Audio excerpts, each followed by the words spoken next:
Quick update sa ginagawa kong candle. At, tada! Look. Ganyan yung ano niya, surface. And then, for this one naman, gagawin ko to para sa anak ko. Ayan, 200 ml pala yung size nito. So, ang ginawa ko, hindi ko muna pinuno yung jar.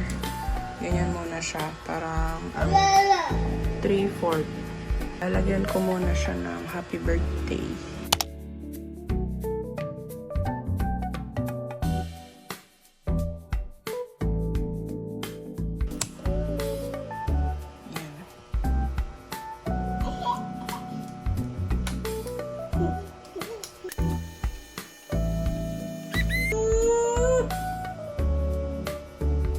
Tapos, wait na lang natin siya ulit matuloy. After 3 days. So guys, ito nga pala yung isa kong ginawa. Ikakat ko na din yung wig. By the way, ito, huwag yung itatapon kung ganito yung wig. Ayan eh, sayang.